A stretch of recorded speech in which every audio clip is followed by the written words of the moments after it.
નમસ્કાર વિદ્યાર્થી મિત્રો, સ્વાગત છે તમારું તમારી પોતાની મનપસંદ ચેનલ પીસકોડ એજ્યુકેશનમાં. હું છું તમારો ધ્રુવિલ સર. મિત્રો, તમે ક્યારે વિચાર્યું છે કે આપણે જે 7 અલગ અલગ ખંડો અને વિશાળ મહાસાગરો જોઈએ છીએ તે કરોડો વર્ષો પહેલા કેવા દેખાતા હશે? શું ભારત હંમેશાથી અત્યારે જ્યાં છે ત્યાં જ હતું? આજે આપણે શરૂ કરવા જઈ રહ્યા છીએ ધોરણ 11 નું ભૂગોળ અત્યંત રસપ્રદ પ્રકરણ 5 ભૂમિખંડો અને મહાસાગરો. આજના લેક્ચરમાં આપણે માત્ર આંકડાઓ જ નહીં પણ પૃથ્વી એ રહસ્ય જાણીશું કે કેવી રીતે એ વિશાળ પેંજિયામાંથી આખી દુનિયાના ટુકડા થયા અને આલ્ફ્રેડ વેગનરે દુનિયાનો નવો રસ્તો બતાવ્યો. જો તમે ભૂગોળને ગોખવાને બદલે સમજવા માંગતા હો તો આ વિડીયો તમારા માટે છે.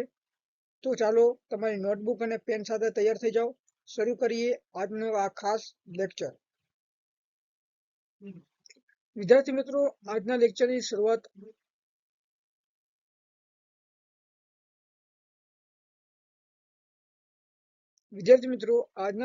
શરૂઆત આપણે કરોડો વર્ષો પહેલાની પૃથ્વીની કરીએ છીએ. આજથી આશરે 22.5 કરોડ વર્ષ પહેલા પૃથ્વી પર અત્યારની જેમ 7 અલગ અલગ ખંડો ન હતા. તમામ ભૂમિ ભાગો એકબીજા સાથે જોડાયેલા હતા, જેને જર્મન વૈજ્ઞાનિક આલ્ફ્રેડ વેગનર પેંજિયા નામ આપ્યું હતું. સમજ્યા? અને આ પેંજિયાના જે ચારે બાજુ જે પથરાયેલા એકમાત્ર વિશાળ મહાસાગરનું નામ હતું પેટલાસા. સમય જતા પૃથ્વીના જે આંતરિક બળોને કારણે આ પેંજિયા બે ભાગમાં પડ્યા. એક તો ઉત્તર તરફનો ભાગ જેને કહેવાય લોરેશિયા અને દક્ષિણ તરફનો ભાગ જેને કહેવાય ગોડવાના લેન્ડ. આ બંનેની વચ્ચે જે સાગર હતો તેને કહેવાય તેથીસ સાગર કહેવાતો. અને આ ટુકડાઓ કરોડો વર્ષો સુધી ખસીને આજના જે 7 ખંડો અને 5 મહાસાગરો બન્યા છે. ભૂમિખંડો અને મહાસાગરોની આજની જે સ્થિતિ તમે પાછળ કરોડો ઈસવીસન 1912 જે જર્મન હવામાન શાસ્ત્રી જે આલ્ફ્રેડ વેગનરે મિત્રો કે પૃથ્વીના જે ખડકોની જે ઉત્પત્તિ સમજવા માટે ખંડ પ્રવહનનો સિદ્ધાંત રજૂ કર્યો હતો મિત્રો. અને તેમના મતે એવું પણ કહેવાયું હતું કે કાર્બોનિફેરસ યુગમાં કે પૃથ્વીના જે તમામ જે ખંડો એકબીજા સાથે જોડાયેલા હતા પેલા, અને એક અતિ વિશાળ ભૂમિખંડ બનાવેલો હતો અને તેમણે નામ આપ્યું હતું પેંજિયા. અને આ પેંજિયાથી આસપાસ એક જ અફાટ મહાસાગરો પથરાયેલા હતા જેનું નામ હતું પેટલાસા. આશરે 20 કરોડ વર્ષ પહેલા પૃથ્વીના જે આંતરિક બળો જેમ કે ભરતી બળ અને ગુરુત્વાકર્ષણ ને કારણે જે પેંજિયામાં શું થયું, ભંગાર પડ્યું અને તેના બે ટુકડા બન્યા. અને ઉત્તર તરફનો ભાગ લોરેશિયા અને દક્ષિણ તરફનો જે ભાગ જે છે ગોડવાના લેન્ડ કહેવામાં આવ્યું. અને આ બંને વિશાળ જે જમીનખંડોની વચ્ચે એક લાંબો અને સાંકડો સમુદ્ર અસ્તિત્વમાં આવ્યો જેને તેથીસ સાગર નામ અપાયું. સમય જતા મિત્રો હવે આમાં ચેન્જીસ આવ્યા કે સમય જતા આજે લોરેશિયા જે છે અને ગોડવાના લેન્ડ પણ વધુ વિભાજન થયું. એમાં લોરેશિયામાંથી ઉત્તર અમેરિકા, યુરોપ અને એશિયા જેવા ખંડો બન્યા, જ્યારે ગોડવાના લેન્ડમાંથી દક્ષિણ અમેરિકા, આફ્રિકા, ઓસ્ટ્રેલિયા, એન્ટાર્કટિકા અને ભારતીય ઉપખંડ છૂટા પડ્યા. અને આ ખંડો કરોડો વર્ષો સુધી પૃથ્વીની જે અર્ધપ્રવાહ મિશ્રાવરણ પણ તરતા રહીને વર્તમાન સ્થિતિ પહોંચ્યા. અને આજે આ ખંડો વર્ષ થોડા સેન્ટીમીટરની ગતિએ ખસી રહ્યા છે અને જે પૃથ્વીની જે પ્રક્રિયાનો જે પુરાવો આપી રહ્યા છે. સમજ્યા? અને આ સૌથી મોટો પુરાવો છે. અને આપણે વિશ્વના જે નકશાઓમાં આપણે દક્ષિણ અમેરિકાના પૂર્વ કિનારા અને આફ્રિકાના જે પશ્ચિમ કિનારા સાથે જોડીએ તો તે એક રમકડા જેવી પઝલની જેમ બરાબર ફિટ થઈ જાય. અને સાબિત કરે છે કે કરોડો વર્ષો પહેલા આ બંને ખંડો એક જ હતા.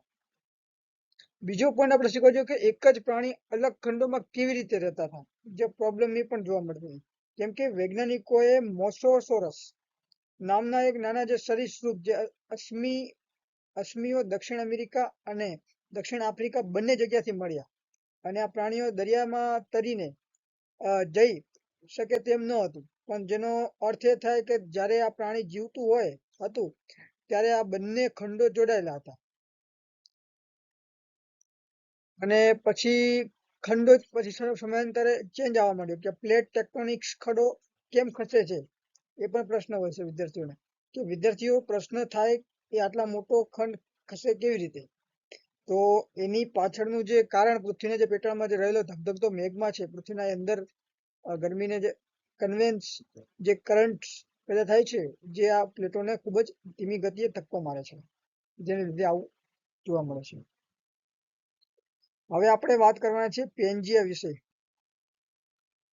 પેન્જિયા વિશે વાત કરું કે આજથી આશરે 22.5 કરોડ વર્ષ પહેલા મિત્રો, કે પૃથ્વી પર અત્યારેની જેમ 7 અલગ ખંડો જે હતા, તો આલ્ફ્રેડ વેગનરે હમણાં અગાઉ વાત કરી કે આલ્ફ્રેડ વેગનરે આ ખંડોને પ્રવર્તન સિદ્ધાંત જણાવ્યું, અને ભૂતકાળમાં જે પૃથ્વીના જે તમામ ભૂમિખંડો એકબીજા સાથે જોડાયેલા હતા, પણ આ વિશાળ અને એક માત્ર આદિ ભૂમિખંડને તેમણે પેન્જિયા નામ આપ્યું હતું.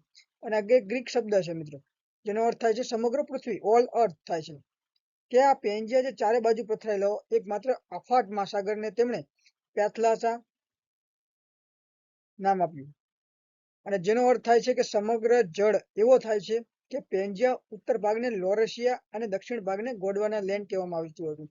અને તેથી સાગર એટલે કે તમે જોઈ શકો છો કે આ 20 કરોડ વર્ષ પહેલા પૃથ્વીની જે આંતરિક બળોને કારણે પેન્જિયામાં ભંગાર પડ્યું, અને તેના ટુકડાઓ અલગ અલગ દિશામાં ખસવા લાગ્યા, અને જેના પરિણામે આજના જે 7 ખંડો અસ્તિત્વમાં આવ્યા. હવે આપણે વાત કરશું ગોંડવાના લેન્ડ વિશે. ઓકે મિત્રો, તો ગોંડવાના લેન્ડ વિશે વાત કરું તો તમને બીજી વાર પણ રિપીટ કરીશ, જેથી તમને પૂરું માઇન્ડમાં ઉતરી જાય. કેમ કે હવે વાત કરીએ કે આજથી આશરે મિત્રો એ પણ 20 કરોડ વર્ષ પહેલા, એ 22.5 કરોડ વર્ષ પહેલા, પણ આ 20 કરોડ વર્ષ પહેલા જ્યારે વિશાળ ભૂમિખંડ પેન્જિયાનું વિભાજન થયું, ત્યારે તેનો જે ભાગ દક્ષિણ દિશામાં રહ્યો તેને ગોંડવાના લેન્ડ કહેવામાં આવે છે. અને આ નામ મધ્ય ભારતનો ગોંડ આદિવાસી પ્રજાતિના જે પ્રદેશ પરથી રાખવામાં આવ્યું છે, કારણ કે આ પ્રદેશમાં જે ખડકો મળ્યા છે તેવા જ ખડકો દુનિયાના અન્ય દક્ષિણી ખંડકોમાં પણ જોવા મળ્યા છે. તેથી નક્કી થયું છે કે આ દક્ષિણ અમેરિકાનો ભાગ છે. સમજ્યા? કે ગોંડવાના લેન્ડના વિભાજનના આજના સમયમાં નીચે મુજબના જે ભાગો અસ્તિત્વમાં આવ્યા હતા. પહેલો જે ભાગ અસ્તિત્વમાં આવ્યો હતો કે દક્ષિણ અમેરિકા, બીજો છે આફ્રિકા ખંડ, ઓસ્ટ્રેલિયા ખંડ, એન્ટાર્કટિકા ખંડ, અને ભારતીય ઉપખંડ જે પોતે છે, અને મેડાગાસ્કર. આ કુલ 6 ખંડો મળી આવ્યા હતા. ઓકે, અને બીજી વસ્તુ લોકોને સવાલ પડે કે ભારત અને ગોંડવાના લેન્ડનો સંબંધ શું છે? આ તમે વિચારશો ભારત અને ગોંડવાના લેન્ડ સાથે સંબંધ શું છે? તો મિત્રો વાત કરીએ કે આપણો જે ભારત દેશ છે, પહેલા એશિયાનો ભાગ ન હતો, પણ ભારત મૂળભૂત રીતે ગોંડવાના લેન્ડનો ભાગ હતો, અને દક્ષિણ ગોળાર્ધમાં ઓસ્ટ્રેલિયા અને એન્ટાર્કટિકા નજીક હતો. અને કરોડો વર્ષોની જે પ્રક્રિયામાં ભારતની જે પ્લેટ જે ઉત્તરની તરફ ખસી અને એશિયા સાથે અથડાઈ, જેના કારણે હિમાલય પર્વતમાળાનું નિર્માણ થયું હતું. હવે વાત કરશો કે પુરાવા વિશે પણ વાત કરીએ આમાં, કે ગોંડવાના લેન્ડના તમામ ખડકોના એક જ પ્રકારની જે વનસ્પતિ છે, ગ્લોસેપ્રિસ નામની જે છે, સમજ્યા?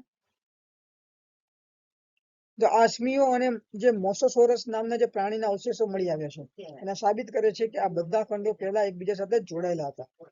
સમજી ગયા મિત્રો? આ બધી પ્રક્રિયા થઈ. હવે આગળ વાત કરીએ કે અમુક એવા પ્રશ્ન પર તમારા મનમાં ઘૂમતા હશે કે આ લોરેશિયા ઉત્તર આદિ ભૂમિખંડ કેમ શું છે? કે જ્યારે પેન્જિયાના 2 ભાગ પડ્યા, ત્યારે તેનો જે ભાગ ઉત્તર ગોળાર્ધમાં ઉત્તર દિશામાં જે છે તેને લોરેશિયા અથવા અંગારા લેન્ડ તરીકે ઓળખવામાં આવતો હતો. સમજ્યા? લોરેશિયામાંથી બનેલા જે આધુનિક ખંડો કયા કયા હતા? કે લોરેશિયામાંથી વિભાજનની જે આજના જે સમયમાં નીચે મુજબના જે ભૂમિ ભાગો અસ્તિત્વમાં આવ્યા હતા મિત્રો, કે જે પેલું જે ઉત્તર અમેરિકા છે, પછી યુરોપ છે, એશિયા છે, ભારત સિવાયના ભાગ છે બધા, અને ગ્રીનલેન્ડ છે. સમજ્યા?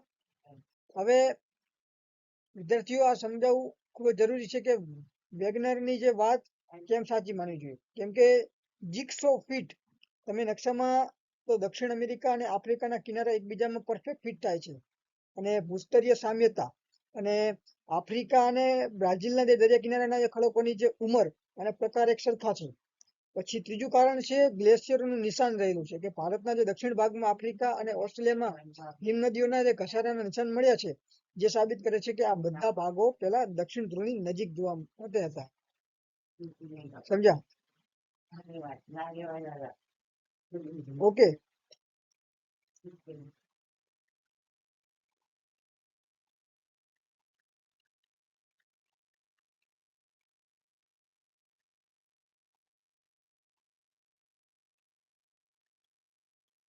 મિત્રો અત્યાર સુધી આપણે જોયું કે 22.5 કરોડ વર્ષ પહેલા ખંડો ભેગા હતા અને પછી છૂટા પડ્યા. તો શું તમે જાણો છો કે પૃથ્વી પણ આ ચક્ર સાથે ચાલતું રહે છે? અને ભૂસ્તરશાસ્ત્રીઓના મતે આજથી આશરે 25 કરોડ વર્ષ પછી પૃથ્વીના તમામ ખંડો ફરીથી એકબીજા સાથે જોડાઈ જશે. અને આ નવા બનનારા જે વિશાળ ભૂમિખંડને વૈજ્ઞાનિકોએ અત્યારથી જ નામ આપ્યું છે પેન્જિયા પ્રોક્સિસમા. કેવી રીતે બનશે નવો ખંડ એ વિશે પણ તમે વાત કરું કે એટલાન્ટિક મહાસાગર જે ધીમે ધીમે નાનો થતો જશે અને અમેરિકા અને આફ્રિકા ફરી એકબીજાની સાથે નજીક આવશે. ઓસ્ટ્રેલિયા ઉત્તર તરફ ખસીને એશિયા સાથે જોડાઈ જશે. અને આનો અર્થ એ છે કે કરોડો વર્ષ પછી પૃથ્વી ફરીથી તેના જૂના સ્વરૂપ જેવી દેખાશે અને આ પ્રક્રિયાને સુપર કોન્ટિનેન્ટ સાયકલ કહેવામાં આવે છે. વિદ્યાર્થી મિત્રો, આ જો 25 કરોડ વર્ષ પછી આ બધા ખંડ ભેગા થઈ જાય તો શું આપણે એક ખંડ બીજા ખંડમાં જવા માટેની પ્લેન જરૂર પડશે કે આપણે બાઇક લઈને પણ જઈ શકશું? વિચારીને કોમેન્ટમાં જણાવજો. ઓકે, હવે વાત કરીએ આપણે ભૂતકતી સંચલન સિદ્ધાંત.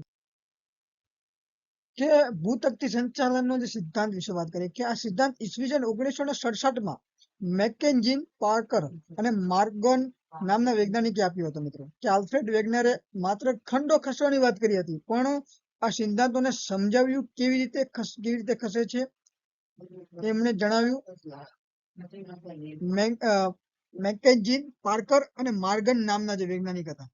મિત્રો, હવે વાત કરીએ કે પ્લેટ એટલે શું. આ કે ખાવાની થાળીની વાત નથી કરતો, પ્લેટની વાત નથી કરતો, કે પૃથ્વી ઉપરનું જે પડ, જે મૃદાવરણ એક સળંગ ટુકડો નથી, પણ તે 7 મોટી અને કેટલીક નાની પ્લેટોમાં વહેંચાયેલું છે. અને આ પ્લેટો પૃથ્વીના જે પેટર્નમાં રહેલા જે અર્ધપ્રવાહી તેને એસ્ટેનોસ્ફિયર પર તરી રહી છે. સમજ્યા?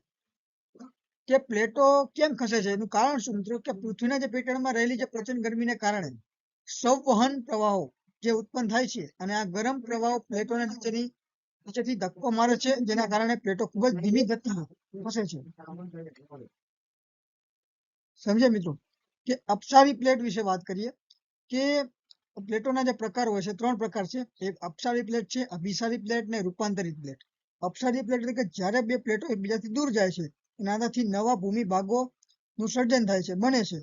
બીજી પ્લેટો છે અભિસારી પ્લેટ, જેને કહેવાય જ્યારે બે પ્લેટો એકબીજાથી નજીક આવે છે અને એમને દૂર જાય છે. અપસારી પ્લેટમાં દૂર જવું અને અભિસારી પ્લેટમાં નજીક આવવું. અને અથડાય છે તો આનાથી હિમાલય જેવા પર્વતો બને છે. સમજ્યા? બીજું છે ત્રીજી નંબર પ્લેટ આવે કે રૂપાંતરિત પ્લેટ. જ્યારે બે પ્લેટો એકબીજા સાથે ઘસાઈને પસાર થાય છે, આનાથી ભયાનક ભૂકંપ થાય છે. સમજ્યા? તો આ બધા પ્રકાર પણ હતા.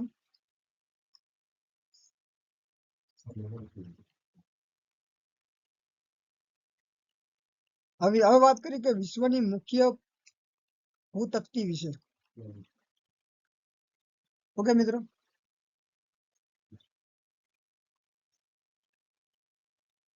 કે વાત કરીએ કે 1 મિનિટ સુધી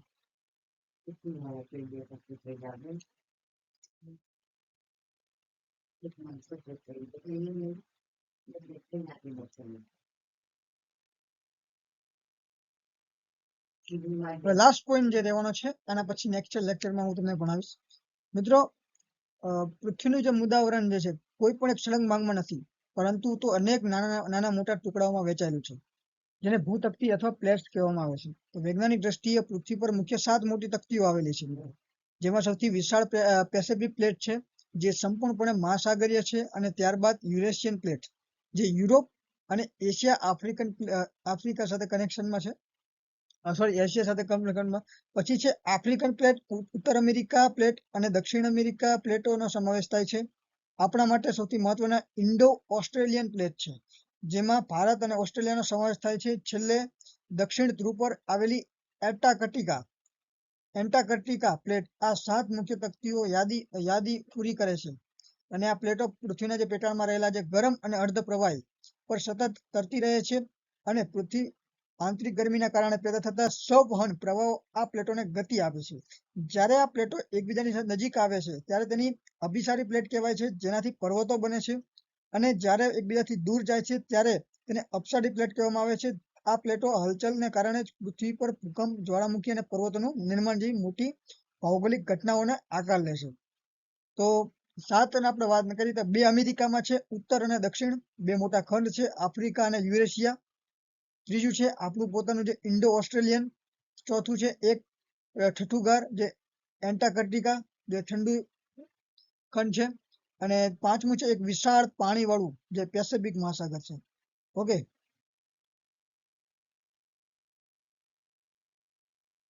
તો વિદ્યાર્થી મિત્રો આજે આપણે સમજ્યા કે કેવી રીતે આપણી પૃથ્વી એક પેંજીયામાંથી 7 ખંડો વેચાઈ અને આ વિશાળ પ્લેટો આજે પણ કેવી રીતે ગતિ કરી છે. આશા રાખું છું કે હવે તમને ભૂમિખંડો અને મહાસાગરો વિશેના તમામ ડાઉટ્સ ક્લિયર થઈ ગયા છે. જો તમને આ વિડીયો ગમ્યો હોય અને ભણવાની મજા આવી હોય તો આ વિડીયોને લાઈક કરજો, તમારા મિત્રો સાથે શેર કરજો, જેથી ઘરે બેઠા સરળતાથી ભણી શકે. તમારા કોઈ પણ પ્રશ્નો હોય તો નીચે કોમેન્ટ બોક્સમાં જણાવજો, તો હું તમને કોમેન્ટમાં જવાબ આપવાનો પ્રયત્ન કરીશ. અને જો હજુ સુધી પીસકર એજ્યુકેશન સબસ્ક્રાઇબ નથી કરી તો અત્યારે જ કરી લો અને બેલ આઇકન દબાવી દો, જેથી આવનારા દરેક લેક્ચર્સ અપડેટ મળતી રહે. મળીએ છીએ આવતા લેક્ચરમાં ઇન્ટરેસ્ટિંગ ટોપિક સાથે. ત્યાં સુધી વાંચતા રહો, શીખતા રહો અને આગળ વધતા રહો. Thank you.